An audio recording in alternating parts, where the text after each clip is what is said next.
Good evening and welcome to another installment of the KU Food for Thought series. My name is Kleinitz and I'm a Shidoin level instructor of Koryu Uchinadi based in Calgary, Alberta, Canada. This evening I'm joined by Renshi Mike Coombes, the owner and chief instructor of the Hatsun Jindo Koryu-kan based in Bowmanville, Ontario, Canada. Mike is a fourth Dan in KU and he's the co-Shibucho of the Greater Toronto Area and co-leader of the Toronto KU Study Group. Good evening, Mike, and thanks for joining me. Oh, thanks for having me, Kai. I appreciate it. To start with, tell me a little bit about how did you get involved in martial arts, and in particular, how did you get involved in Koryu Uchinadi? I got involved in karate, Canadian Goju, after I got out of the Army. Trained about a little better than a decade, so about 12 years.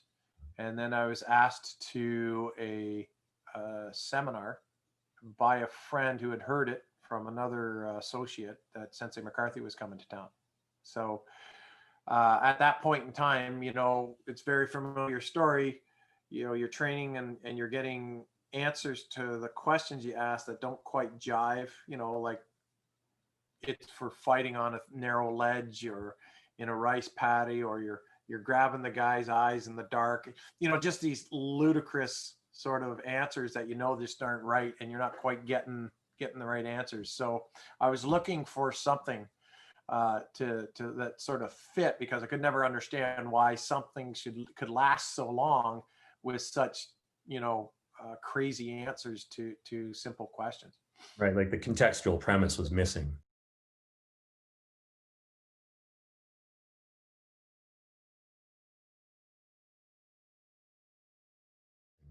You got it. Yeah. Right.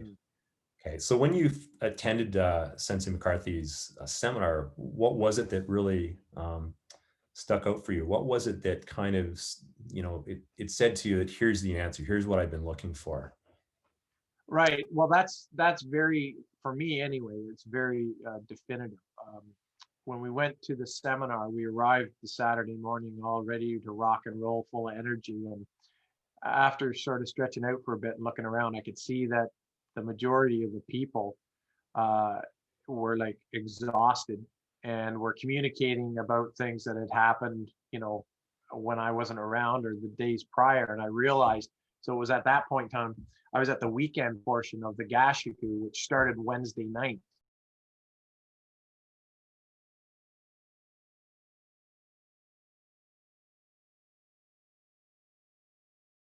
So, by the time I got there Saturday morning with my buddy, the most of the people had already been training for 3 days, 3 or 4 days. So, when we went there with the theme of the Gashaku was the Hakusuru kata, which, as you know, is an extremely long kata. But we started out and we were doing applications right away, which we do, and very exciting. But it rolled around about 3 o'clock with an end time of 4. And at that point in time, we hadn't done any of the kata, or so I thought. So around about 10 minutes later, so this is about 3:15, Sensei broke us off into individuals and said, okay, what did we do on template number 1 this morning? What was template number 2, 3? And right then and there, I'm like, I was sold. It was like, that was my blinding flash of the obvious. And since then, I haven't looked back in that way.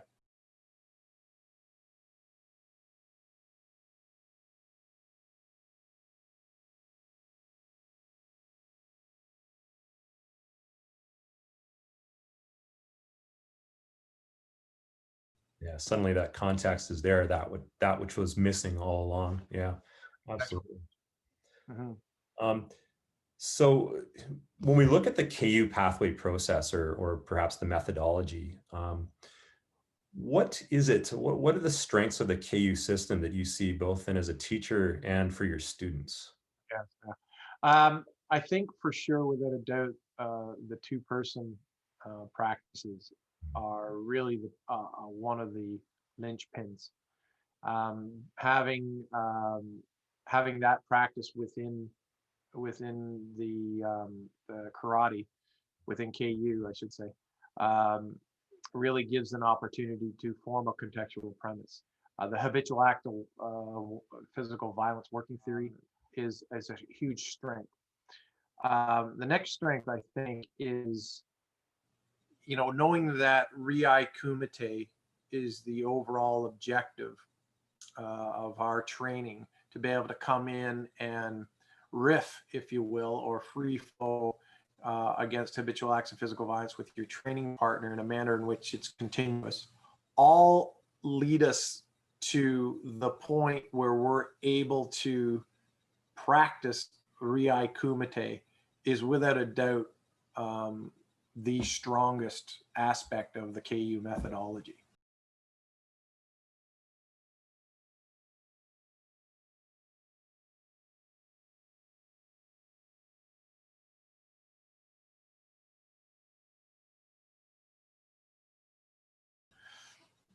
Being able to have that tactile feedback, being able to see how, after you've understood and have learned the templates of whatever it is you're doing, being able to then ramp it up and with first passive resistance, and then getting into that aggressive resistance and moving towards that Riai-Tegumi, right, without a doubt is the strength of KU as well. It takes those lessons and makes them really highly functional in a self-defense scenario. Yeah, like the whole idea behind KU is to create functional spontaneity within the practice, right? So having that live sort of person there resisting you and saying, no, that's not going to work, is a lot better than sort of going, and then you hit him and he falls down. Or or they do that as an example, that Ippon kumite that's so common in karate do, where they stand and do that one technique and hold the position while you do all of your moves, versus having that person react and respond to the way someone would in dealing with habitual acts of physical violence outside of the dojo. Right, and plus we get to train against people of different sizes, different ages, different abilities. Yeah, exactly right. And knowing, because it's fundamentally based, like the classes of levers work on everybody's body, but you may have to work it different based on your partner's size, and that's the other thing too. It's we're dealing with self-protection, so anyone of any age can do it and of any ability, because you learn how to protect yourself within what you have to offer, so to speak. You know what I mean? Absolutely. Yeah. And like you said, when you first went to a seminar, you immediately jumped into those application practices. So unlike more traditional styles where you start with a kata and you don't see the application practice. Okay, let's sort of switch gears here and talk about the North American Gashaku. So for the past several years, you've been hosting those, and those have certainly been a lot of fun from my perspective. How did you become involved in hosting the Gashaku? My senpais, Helen and Brian Sakamoto, afforded me an opportunity to take over that. I hosted a couple of seminars. I hosted a few seminars with some senior students at the dojo, and I hosted Sensei on a weekend seminar just before having him to the Gashaku. But that was really it. It was an opportunity to sort of, and gratefully, an opportunity was afforded me to do the Gashaku. Mm-hmm. For the Gashakus are always so much fun. I've got to say, they really push us out of our comfort zone, but they're certainly fun. It's one of the nicest things about this organization is the camaraderie, and I know you've talked about that a lot. Yeah. What do you find are some of the highlights for participants? So if we look at the various levels of students, so say a beginner student in the Gashaku, an intermediate, or say a new black belt versus the instructor participants of the Gashi, what do you think that they get out of the Gashaku? Speaking from feedback, so to speak, I think the beginner, I would say that they get an exposure to a network of people is probably the most valuable. I find that anyone that's sort of new to the actual fighting arts that comes to the Gashaku, they immediately get over, like, it's like, you know, the phrase you use, it's kind of drinking out of a fire hose kind of thing, right? So, you know, they do pick up a lot of information, but I think it's the ability to communicate and can make connections with the excellent people that are within the KU and the IRKRS organization, more so the instructors that are allowed to, you know, they're very open to helping new people to KU out, and those lines of communications are very important at the beginning with a new student, and more so than, you know, just listening to your own, like their own sensei. You know, I've had students of mine obviously go to the Gashaku, and they come home and they go, "What a great Gashaku! I learned something new." And they go through the litany of things they've learned, and it's like things I say on a regular basis at the dojo, but because they hear me all the time, my voice has become that gray, you know, noise in the background, and they were ready for that particular information. But being able to reach out and communicate with someone in the organization to say, "Hey, you know what? I attended this this workshop at the Gashaku. You mentioned this. I kind of don't quite understand it. How about?"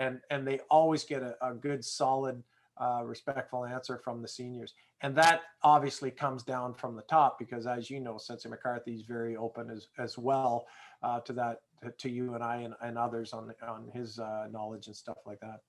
Yeah, in fact, that's one of the things he always says. If anybody has questions at any time, you need to step up and question. Absolutely. That's how we learn. Yeah. Yeah. Well, what would you say that the more advanced, either the newer black belts or the instructors should take away from a Gashaku? Oh, right. Well, there's two. If you look at somebody that's within the IRKS or KU that's had exposure, I think the black belt, the most valuable, I would say, would the the aspect of to keep training. Mhm. You know, we hear all the time, and I still hear it from other styles of karate, saying, you know, black belts when the training starts, and then, you know, you watch them train, and they're just doing a faster or quicker or more complex movement of a kihon. And in actual fact, in KU, you know, if you look at our Newman drills and the requirements for becoming a Udansha, once we've acquired that, we've got enough information to start looking at, you know, the ultimate goal of Riai-Kumite. So I think that that understanding, or if you will, that BFO, or that type of realization for a Udansha, in a new Udansha, is probably something that they're going to take away from the Gashaku.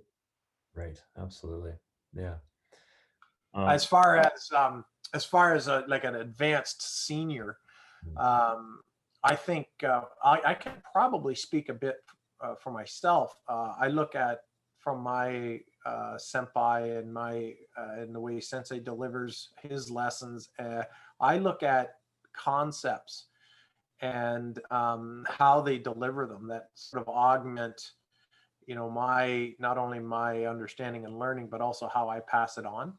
We've got a lot of talented um, instructors in KU, and again, that all flows from Master McCarthy and his openness and his master level instruction.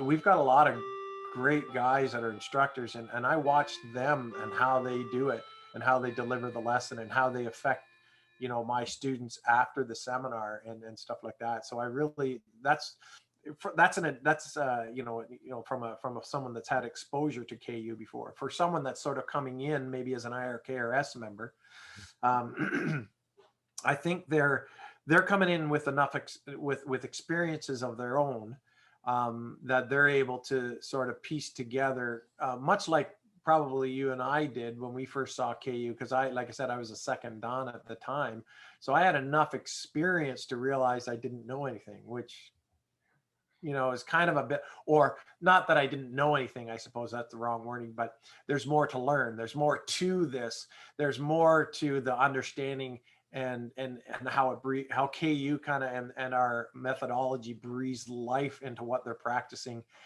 at home in their dojo without even changing their style, if you will, right? Yeah. So so that's kind of like, if I don't know whether I totally answered that question right, but that's sort of like an advanced person from a KU point of view, as well as someone, maybe transitioning or interested in their own personal practice that's at an advanced level. Right. Absolutely. And finally, I think the last thing I'd ask is, what do you think, where do you think you want to take the Gashakus in the future? So hopefully this pandemic will end and we get to train together again, but what do you think? Well, even with training together and the plague, as I call it, I think there's even opportunity there to have like what we're doing right now, and the way the technology is advanced through the communication end of things. It opens a whole new opportunity to have satellites. So maybe somebody in Europe wants to join the North American Gashaku, or maybe we want to join the the European Gashaku, and maybe so the sort of like that satellite. There's an opportunity there that coincidentally I've been thinking about it, and Sensei and I have been talking about it as well, going that direction. So like a satellite kind of thing. The other thing, I would like to see. We would like to see an opportunity for the instructors to have a workshop on how to pass on the methodology. I think that obviously that would afford an opportunity to get the instructors in, and in doing that, that's also going to afford an opportunity. Just recently, the last two, there's been opportunities for Shidoin level instructors to get in and actually run some of the training, whether it be a part of a seminar or a part of a workshop or an entire workshop itself. I know you've been graciously affording time as well to come and get that opportunity to sort of flex your muscles in the instruction end of things. So, high level opportunity to how to teach it, methodology for the instructors, the historical lectures. I know, very few people on this planet have the amount of knowledge that Sensei has and the history of the art. Having workshops, seminars where we can go in and attend and learn a lot about the history, because understanding to understand the new, we study the old, right? So having an opportunity, a workshop to get in there and ask questions about the history and stuff like that is an opportunity affording we're going to do.